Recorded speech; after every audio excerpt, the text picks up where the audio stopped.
Efesios 3, 9 y 10. Efesios 3, 9. Temas. Pablo fue hecho instrumento de Dios para dar a conocer el misterio de Dios. Dios planeó la salvación de la humanidad desde la eternidad. Dios es el creador de todas las cosas.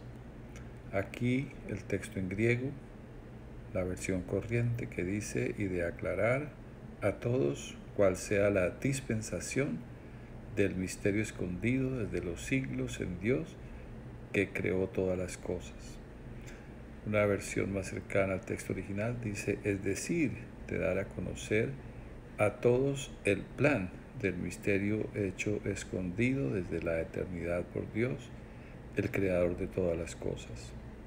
Pablo fue ese instrumento de Dios para dar a conocer el misterio de Dios.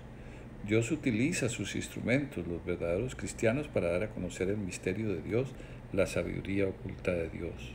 Misterio es algo desconocido, algo no revelado. Un misterio no es algo oscuro ni misterioso, no es algo difícil de entender, es algo que una persona no podría averiguar por ella misma, que se le tiene que contar. Una vez que la persona ha escuchado la revelación, el misterio ya no es misterio, ya no es desconocido. Lo desconocido, lo no revelado, es la obra salvadora de Dios por medio de la obra de Jesús. Indiscutiblemente muy grande es el misterio de la piedad. Dios fue manifestado en carne, fue hecho justificar por la obra del Espíritu Santo, fue hecho visto por los ángeles, fue anunciado a los gentiles, fue hecho creído en el mundo, fue recibido arriba por causa de su gloria. Dios planeó la salvación de la humanidad desde la eternidad. Todo lo que sucede ha sido planeado por Dios desde la eternidad. Para Dios no hay sorpresa. Lo que ha sucedido en la historia de la humanidad no es una sorpresa para Dios. Dios lo anunció en Génesis 3:15, lo que sucedería en la historia de la humanidad. Y pondré enemistad entre ti y la mujer, entre tu simiente y la simiente suya. Ésta te herirá en la cabeza y tú le herirás en el calcañar.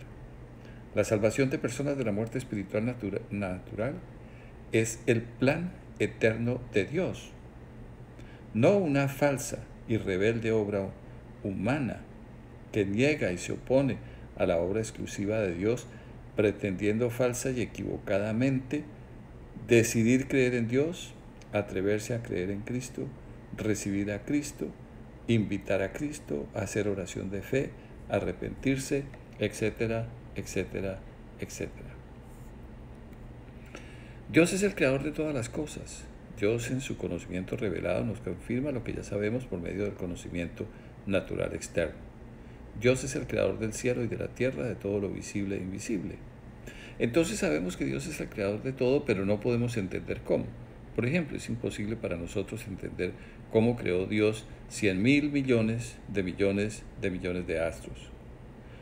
Por lo tanto, Dios es el creador de los cristianos. Lo hace cuando Él, con su gran poder, les da a personas vida espiritual.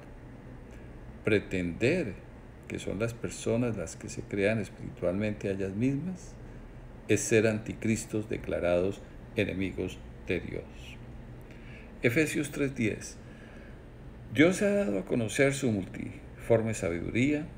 La función de la iglesia es ser hecha proclamar la revelación dada por Dios. Aquí el texto en griego, la versión corriente, para que la multiforme sabiduría de Dios sea ahora dada a conocer por medio de la iglesia a los principados y potestades en los lugares celestiales. Una versión más cercana al texto original dice: para que ahora la multiforme sabiduría de Dios sea dada a conocer por medio de la iglesia a los gobernadores, es decir, a las autoridades celestiales. Dios ha dado a conocer su multiforme sabiduría. Dios nos permite, mediante su revelación, es decir, en toda la Biblia, conocer su inescrutable sabiduría. Profundidad de las riquezas de la sabiduría que es el conocimiento de Dios. Cuán insondables son sus juicios e inescrutables sus caminos. Porque, ¿quién entendió la mente del Señor? ¿O quién fue su consejero? ¿Quién le dio a él primero para que le fuera recompensado? Porque de Él, por Él y para Él son todas las cosas por causa de su gloria eterna. Amén. La sabiduría de Dios es Jesús, porque sus corazones que han sido hechos animados y unidos en amor alcanzan todas las riquezas del pleno entendimiento a fin de conocer el misterio de Dios, el Padre, es decir, de Cristo, en quien están todos los tesoros de la sabiduría, que es el conocimiento escondido. La función de la Iglesia es ser hecha a proclamar la revelación dada por Dios. Dios Jesús mismo está encargado de revelarse a Él mismo por medio de su Iglesia, es decir, por medio de los verdaderos creyentes. Él nos lleva a anunciarlo a Él, como Él nos lo enseña en Mateo 28, 18 a 20. Jesús se acercó y les habló diciendo: toda potestad me es dada en el cielo y en la tierra. Por eso, sin que pueda ser impedido, ustedes están siendo llevados y seguirán siendo llevados a ser aprendedores a todas las naciones, bautizadoras por la obra de la persona del Padre, del Hijo y del Espíritu Santo, y enseñadores a ellos para que atesoren todas las enseñanzas que les he dado. Para hacer esto, yo estoy con ustedes todos los días hasta el fin del mundo. Amén. Los gobernantes, es decir, las autoridades del cielo, no conocieron el plan de Dios que ahora es proclamado por todos los verdaderos creyentes, la cual ninguno de los poderosos de este mundo conoció, porque si la hubieran conocido, nunca habrían crucificado al Señor de la gloria. Antes bien, como está escrito, cosas que ojo no vio, ni oído yo, ni han entrado al corazón del hombre, son las que Dios ha preparado para sus amantes. Por lo tanto, la Iglesia de Dios no está para entretener, ni para desempeñar oficios seculares que desempeñan diferentes personas en la sociedad, entidades de beneficencia, grupos políticos, bancos, supermercados, tiendas de servicios, médicos, psicólogos, músicos, artistas, payasos, hechiceros, entidades promotoras del conocimiento natural, clubes sociales, etcétera, etcétera, etcétera.